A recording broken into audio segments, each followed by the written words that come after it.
Sir, বাইরের টেবিলের উপরে এই ব্যাগটা ছিল স্যার। এই ব্যাগটার ভিতরে কিছু টাকা আর একটা কোরআন শরীফ আছে স্যার। এটা আমারই ব্যাগ রুবায়েত। ও সরি স্যার, আমি রেখে দিচ্ছি। আচ্ছা শোনো, যদি তোমাকে এই ব্যাগের মধ্য থেকে কোরআন শরীফ এবং টাকা নিতে বলি, তুমি কোনটা নিবে?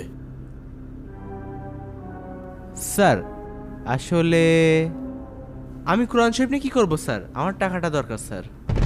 আর তাছাড়া মোবাইলটা নষ্ট হয়ে গেছে তো স্যার, আমি এই টাকা দিয়ে ভালো মোবাইল কিনতে পারবো স্যার। ঠিক আছে, যাও, টাকাটা তোমার। সত্যি স্যার? হ্যাঁ, রাখো তোমার কাছে। Thank you sir, thank you sir.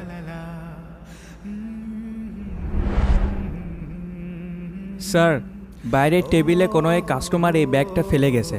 না রিফুল, এই ব্যাগটা আমার। ও স্যার, আমি বুঝতে পারিনি। এই শোনো। জি স্যার।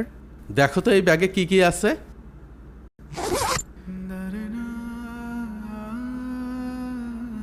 স্যার, কিছু টাকা আর একটা বই মনে হচ্ছে। এটা তো কোরআন শরীফ স্যার। আচ্ছা, তোমাকে যদি একটা সুযোগ দিই, এই টাকা এবং কোরআন শরীফ এর মধ্য থেকে তুমি কোনটা বেছে নেবে? স্যার, আমি টাকাটাই নিব। কোরআন শরীফ আমার বাসায় 2-3টা পড়ে আছে, কেউ পড়ে না। আর টাকাটা নিলে আমার কাজে লাগবে। আচ্ছা ঠিক আছে, যাও। Thank you sir.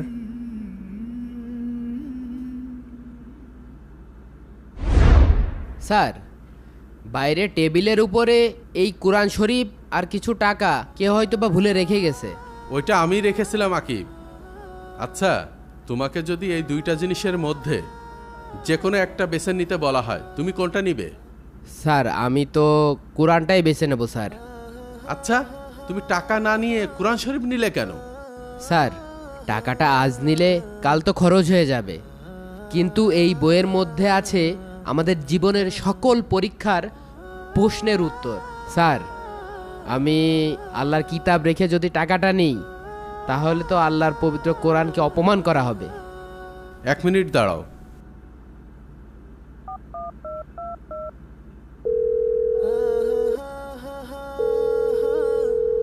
Rubayet, Ariful, তোমরা দুজনাই কাউন্টারে এসো।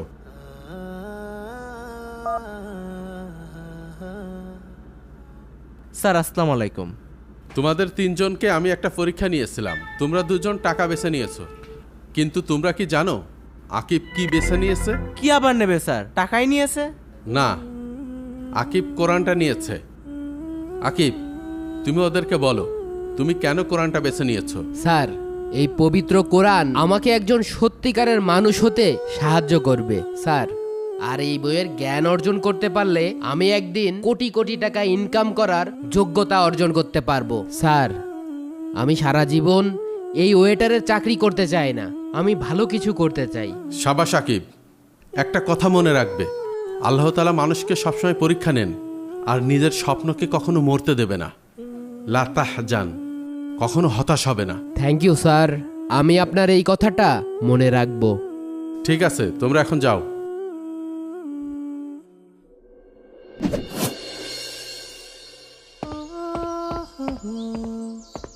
Excuse me. জি স্যার। এই রেস্টুরেন্টের ওনার কোথায়? স্যার, স্যার ওই যে ওই সাইডে আছে। ওখানে আছে না? জি। Thank you. Welcome sir. আসসালামু আলাইকুম স্যার। ওয়ালাইকুম আসসালাম। স্যার, আপনি কি আমাকে চিনতে পেরেছেন? স্যার, আমি আকিব। আরে আকিব, তোমাকে তো চেনাই যাচ্ছে না। তুমি কেমন আছো? কি করছো এখন? আলহামদুলিল্লাহ স্যার। আমি তো স্যার বিসিএস পরীক্ষা দিয়েছিলাম 2বার স্যার, টিকতে পারিনি স্যার। ভেবেছিলাম আমার দ্বারা আর হবে না, আমি তো হার মেনেই নিয়েছিলাম স্যার। কিন্তু স্যার, আপনার সেই কথাটা আমার মনে পড়লো, লা তাহজান। লা তাহজান, কখনো হতাশ হবে না। আমি হার মানিনি স্যার। স্যার, এইবার বিসিএস এ আমার সিলেকশন হয়েছে, এই মাসে আমার জয়েনিং স্যার। স্যার, আমি রাজশাহী জেলার ইয়োনো উপজেলা নির্বাহী অফিসার। দাঁড়াও 1 মিনিট।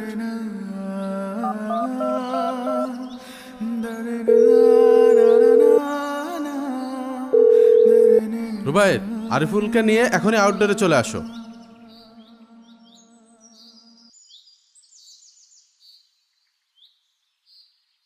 আসসালামু আলাইকুম স্যার। ওয়ালাইকুম সালাম। আরে আকিব, তুই?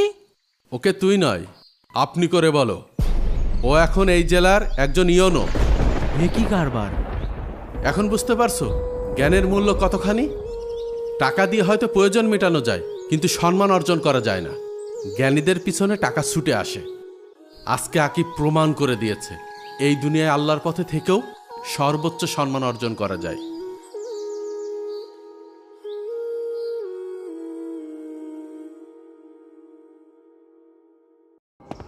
আসসালামু আলাইকুম হুজুর। ওয়ালাইকুম আসসালাম।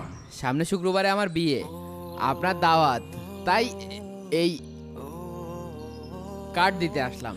মাশাআল্লাহ, খুবই খুশির সংবাদ। তা বিয়েটা কোথায়? এই তো হুজুর, এই কুষ্টিয়া ভেড়া মারাতে। আপনাকে কিন্তু অবশ্যই আসতে হবে। ইনশাআল্লাহ। তা বাবা, পরিবারের পছন্দে বিয়ে করছো না নিজের পছন্দের কেউ আছে? হুজুর, পারিবারিকভাবেই সব হচ্ছে। সবাই জানে যে দেখাশোনা করেই বিয়ে হচ্ছে, কিন্তু ওর সাথে আমার 5 বছরের রিলেশন ছিল। আলহামদুলিল্লাহ। আপনি দোয়া করবেন হুজুর, মেয়েটা খুবই ভালো।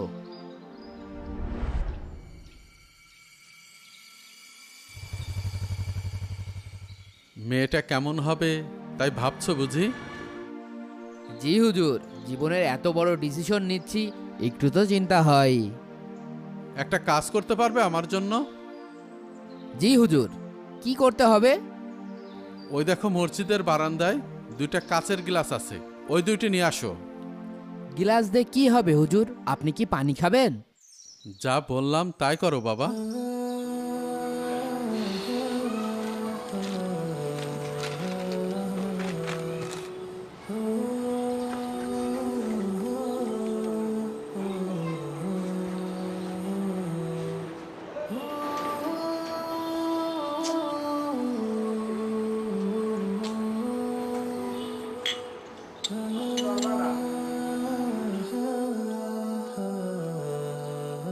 হুজুর, এই যে গিলাস।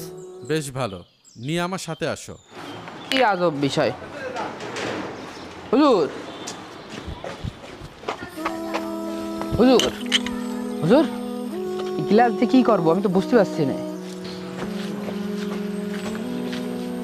হুজুর, কিছু তো বলেন। চুপচাপ আমার সাথে আসো।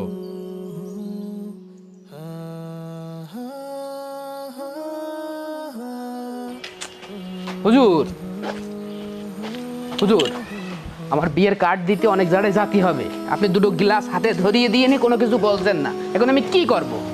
তুমি এত কথা বলো কেন? যা বলছি তাই শোনো।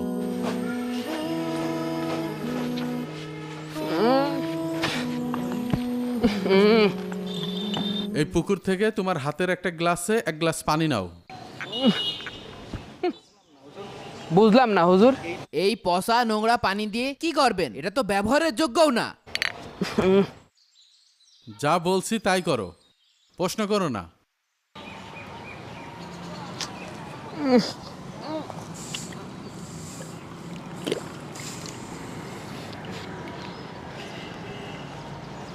হুজুর, এই গন্ধযুক্ত পানি দিয়ে কি করবেন? আহ, যা বলছি শোনো তো, আমার সাথে আসো। হুজুরকে বিয়ের দাওয়াত দিতে এসে কি মুসিবতে বললাম। কোন কথা বলছে না, উল্টো পাল্টা কাজ করাচ্ছে আমাকে দিয়ে।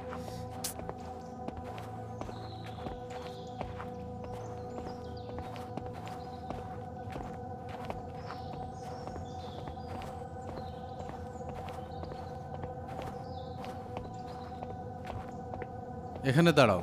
হুজুর, এখন কি করব? এবার দ্বিতীয় গ্লাসটায় এই টিউবওয়েল থেকে পানি ভরো। আমি পাগল হয়ে যাব।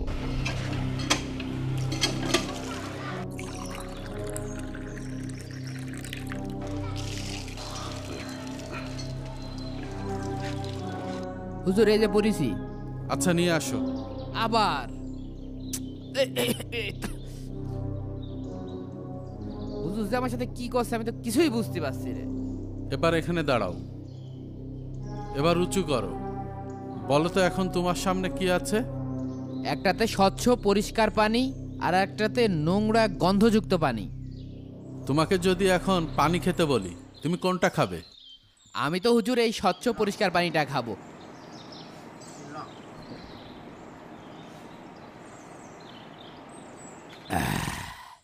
এবার নোংরা পানিটাও খেয়ে ফেলো। হ্যাঁ হ্যাঁ। কি বলেন? এই পচা গন্ধযুক্ত পানি আমি খাবো না? এটা আমি খেতে পারবো না। রায়হান, তোমার জীবনের সবচেয়ে বড় শিক্ষা এই দুটো গ্লাসের পানির মধ্যেই লুকিয়ে আছে। মানে? এই নোংরা পানিটা হলো ওই সব বেপর্দা নারীর মতো, যে পানি সবাই ব্যবহার করে কিন্তু খায় না। এই যে টিউবওয়েলে স্বচ্ছ পরিষ্কার পানি দেখছো, এটা সেই পদ্মাসিনী নামাজি মেয়ের মতো, যে নিজেকে সবসময় সেভ করে রাখে। তার পবিত্রতা আর সম্মান এই স্বচ্ছ পানির মতো। ঠিক তেমনই একজন পদ্মাসীন নারী তার স্বামীর জীবনকে শান্তিময় ও পবিত্র করে তোলে। সবসময় মনে রাখবে, বাজারে যে মিষ্টি খোলা থাকে মাছে তাতে একটু বেশিই বসে, কিন্তু যে মিষ্টিটা সুন্দর করে কাগজে মোড়ানো থাকে সেটা সবাই কিনতে চায়। হায় আফসোস, কিন্তু বিয়ের সময় মানুষ এই জিনিসটা বোঝে না। এখন তুমিই ভেবে সিদ্ধান্ত নাও তুমি কোন দিকে যাবে। হুজুর, আপনি আমার জন্য দোয়া করবেন। এখানে অপরিষ্কার পানিটি ফেলে দিয়ে আমি কি বুঝাতে চাইলাম আপনারা কমেন্টস করুন।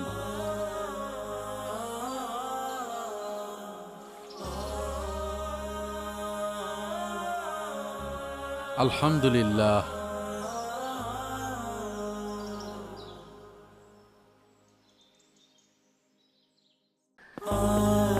হুজুর, এই যে আপনার রাত্রের খাবার আর এই মাসের মসজিদের চাঁদাটা। 1 2 3 4 এই যে।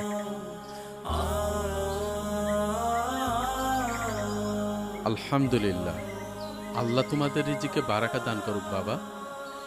হুজুরের কাছে কি শুনবো? হুজুর, 1 মিনিট। বলো বাবা। একটা প্রশ্ন ছিল, অনেককে প্রশ্নটা জিজ্ঞাসা করেছি, আসলে কেউই মন মতো উত্তরটা দিতে পারেনি, তাই ভাবলাম আপনাকে একবার জিজ্ঞেস করে দেখি। কি সমস্যা? হুজুর, আমার নজর খুব খারাপ হয়ে গেছে। রাস্তায় মেয়ে ছেলে দেখলে ফ্যাল ফ্যাল করে তাকায় থাকি। সারাদিন মেয়েদের সাথে গল্প করি, রাত হলে তো ভিডিও। নাউজুবিল্লাহ, আস্তাগফিরুল্লাহ, আস্তাগফিরুল্লাহ। এমন খারাপ অবস্থা হয়ে গেছে, নিজের বোনের দিক তাকালেও লজ্জা লাগে, মায়ের সামনে দাঁড়াতে পারি না। চলো বাবা, আমার সাথে মসজিদে চলো। এখন? হ্যাঁ, এখনই। হুজুর, আমার তো বাইক আছে, দাঁড়ান আমি বাইকটা নিয়ে আসি। না, হ্যাঁ? হেঁটে যেতে হবে। আচ্ছা চলেন।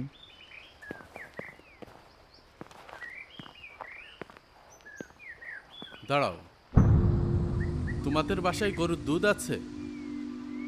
গরুর দুধ? জি আছে হুজুর। তাহলে যাও, 1 গ্লাস দুধ নিয়ে আসো। হ্যাঁ,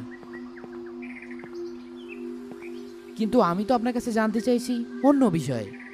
এখানে গরুর দুধ দিয়ে কি করবেন? যদি সত্যিই উত্তর পেতে চাও তাহলে যাও, গিয়ে দুধ নিয়ে আসো। কি মুসিবত, হুজুর গরুর দুধ দিয়ে কি করবে? যাই। সুবহানাল্লাহ, সুবহানাল্লাহ, সুবহানাল্লাহ। হুজুর, এই নিন। আমি তো তোমাকে বললাম 1 গ্লাস দুধ আনতে, এটা তো অর্ধেক। ও হুজুর, সরি, আমি এখনই ফুল করে নিয়ে আসছি। ঠিক আছে, যাও। সুবহানাল্লাহ, আল্লাহু আকবার, লা ইলাহা ইল্লাল্লাহ। কি মুসিবত, দুধ নিয়ে কি হাঁটা যায় নাকি?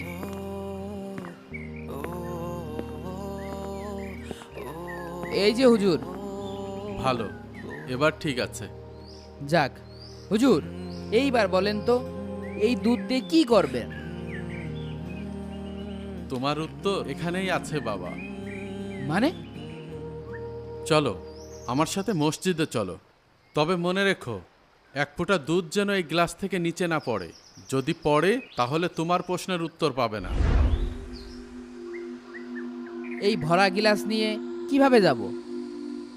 হ্যাঁ, এই গ্লাস নিয়েই যেতে হবে। পড়িস না।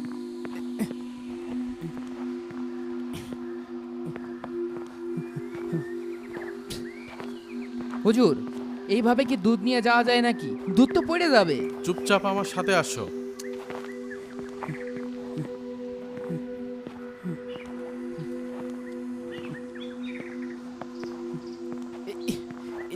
পড়িস না। ওরে আল্লাহ রে, কি মুসিবত!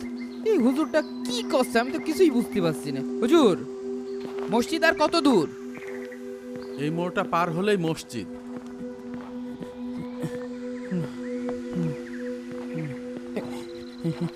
এবার দাঁড়াও।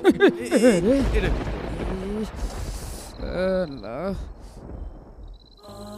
তুমি যে বাসা থেকে মসজিদ পর্যন্ত আমার সাথে আসলে, তোমার পাশ দিয়ে কতজন লোক গিয়েছে তুমি কি খেয়াল করেছো? না হুজুর, আমি তো কিছুই দেখিনি। তোমার পাশ দিয়ে কতজন সুন্দরী, কতজন কিশোরী, তারা শাড়ি পরা ছিল না বোরকা পরা ছিল, তুমি কি খেয়াল করেছো? না হুজুর, কারোর দিকে তো খেয়ালই করিনি। আমি তো দুধের দিকে তাকিয়েছিলাম। খেয়াল করনি কেন? জানি না। কারণ তোমার পুরা মনোযোগ ছিল এই দুধের গ্লাসে, যেন এক ফোঁটা দুধও না পড়ে। এই দুধটাই হলো তোমার চরিত্র, এই গ্লাসটাই হলো তোমার দুনিয়ার আমানত। নামাজ, তাকওয়া, দায়িত্ব এগুলোই তোমার আসল কাজ। যখন তুমি রাস্তার মেয়েদের দিকে, নষ্ট ছবির দিকে চোখ রাখো, তখন মনে রেখো তোমার গ্লাস থেকে দুধ ঝরে যাচ্ছে, তুমি খালি হয়ে যাচ্ছ। তোমার চোখ যদি দুধের গ্লাসের দিকে তাকানোর মতো সতর্ক থাকে, তখন চারপাশে যতই নগ্নতা থাকুক না কেন তুমি বেঁচে যাবে। নজর বাঁচানো মানে তোমার ঈমান বাঁচানো। রাসূলুল্লাহ সাল্লাল্লাহু আলাইহি ওয়াসাল্লাম বলেন, কিয়ামতের দিন একজন মুমিনের সবচেয়ে ভারী আমল হবে তার উত্তম চরিত্র।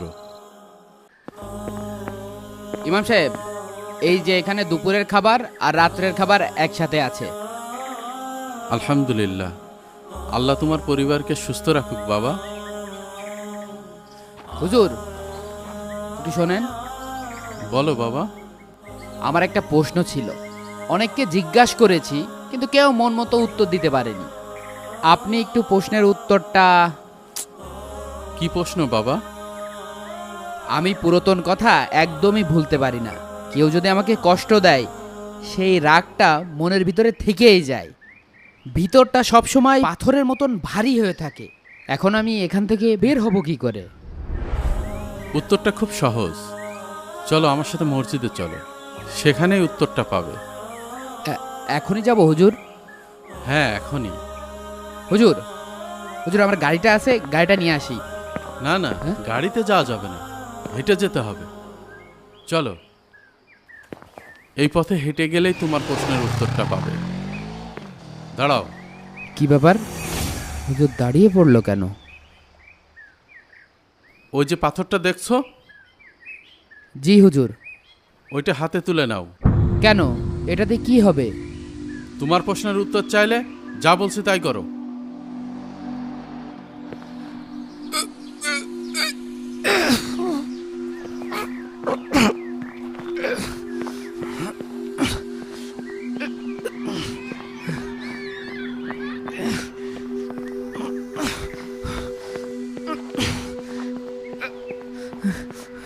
হুজুর, পাথরটা তো অনেক ভারী, পাচ্ছি না।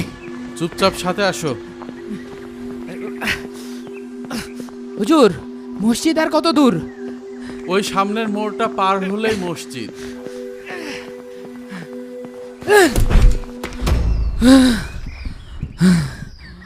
কি হলো, ফেলে দিলে কেন? এত ভারী পাথর কি উঁচু করা যায়? আমার 2 হাত অবাস হয়ে গেছে। পাথরটা ভারী, তাই না? তো কি, আপনি শুধু শুধু এই পাথরটা নিয়ে আসতে বললেন। আমি তো তোমাকে একবারও বলিনি পাথরটা নিয়ে আসতে। তুমি তো চাইলে পাথরটা ওখানে রেখে আসতে পারতে। কিন্তু আপনিই তো তুলতে বললেন। হ্যাঁ, তুলতে বলেছিলাম, তোমাকে বোঝানোর জন্য। ওই যে পাথরটা দেখছো, জি হুজুর। ওইটা হাতে তুলে নাও। কেন, এটাতে কি হবে? তোমার প্রশ্নের উত্তর চাইলে যা বলছি তাই করো।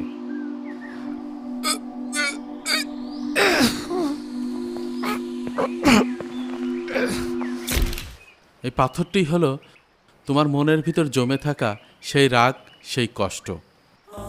অন্যের দেওয়া কষ্ট, জুলুম, খারাপ কথাগুলোই তুমি এই পাথরটির মতো বয়ে বেড়াচ্ছ। যতক্ষণ বয়ে বেড়াবে তোমার মন আর জীবন দুইটাই এই পাথরের মতো ভারী হয়ে থাকবে, শান্তিতে চলতেও পারবে না। জীবনে যদি সুখী হতে চাও, মনকে হালকা করতে চাও, তাহলে এই পাথরটির মতো অতীতের কষ্টগুলো ফেলে দিতে হবে, নির্দ্বিধায় অন্যকে মাফ করে দিতে হবে। তাহলেই তুমি জান্নাত পাবে। আশা করি তুমি তোমার প্রশ্নের উত্তর পেয়েছ। শোনো, একবার হযরত মুহাম্মদ সাল্লাল্লাহু আলাইহি সাল্লাম পরপর 3 দিন একজন সাহাবীকে দেখিয়ে বলেছিলেন তিনি একজন জান্নাতি মানুষ। কেন জানো? সেই সাহাবীর বিশেষ কোনো আমল ছিল না, শুধু একটা অভ্যাস ছিল। সে প্রতি রাতে ঘুমানোর সময় সবাইকে ক্ষমা করে দিতেন। তার অন্তরে কারোর জন্য হিংসা বা বিদ্বেষ থাকতো না। মাফ করার ক্ষমতা আল্লাহ শুধু তাদেরকেই দেন যাদেরকে তিনি ভালোবাসেন। এবার আমি যাই, আসরের আজান দিতে হবে।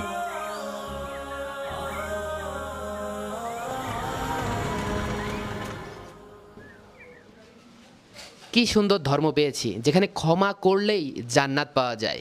এত সুন্দর ভিডিওটি এখনই শেয়ার করে দিন।